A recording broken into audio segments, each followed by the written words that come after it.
We've learned that the first state-licensed dispensaries for cannabis in Western New York will open next week. Herbal IQ says it will welcome customers on Transit Road in Depew a week from today, while the owner of Dank on Main Street in Buffalo says it will likely open a day later, Saturday, July 22nd. Dispensaries on Seneca Nation territory have already opened, but these two will be the first in our area to open up as state licensed to be approved for this conditional adult use retail dispensary license.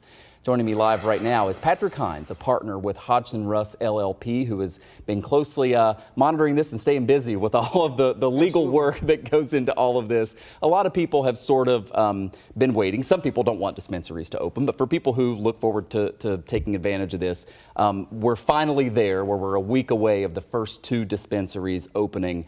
There have been a lot of setbacks in the timing. Where are we now in the process? Yeah, so originally the state planned to issue up to 150 of these conditional adult use retail dispensary licenses or card licenses.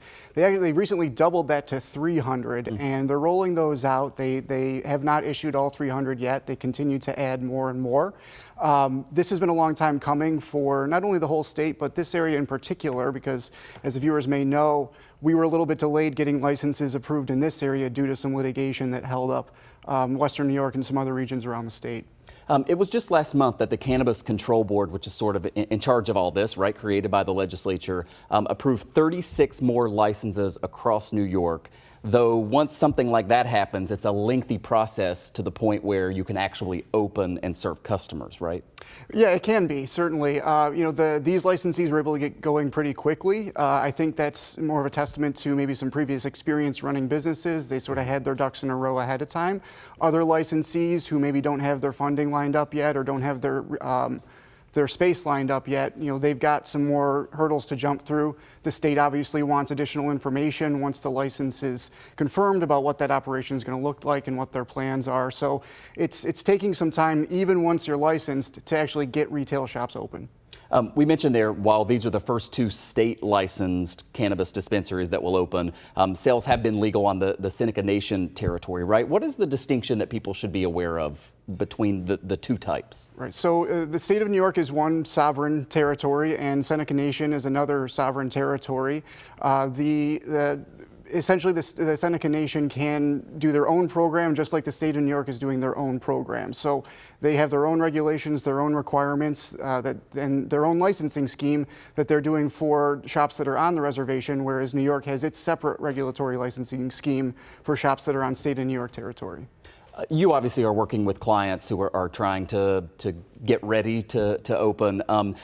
Where are we in terms of sort of fixing some of the problems that the program has faced, right? We had this issue a while back when there were so many illegal places opening up. State legislature tried to deal with that, allow law enforcement to shut them down more often. Are we in a better place now for this system to be successful, you think?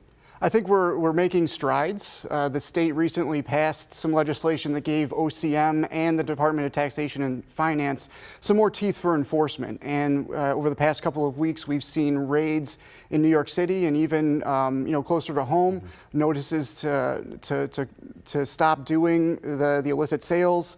And so there's been some enforcement steps, but even that has been a little bit rocky. So I think we'll continue to see litigation over whether or not, these social clubs are legal, whether or not these sticker shops are legal. All that's got to be worked out. And all of those shops are in competition with now these card licensees who are opening up. So that's going to be additional stress on their businesses in trying to be successful. Patrick Hines, partner with Hodgson Russ LLP, part of the cannabis and hemp group there. 1 week away. I know a lot of people are anxious to see how this is going to play out. Thanks for coming in. Thanks so much for having me. Yep.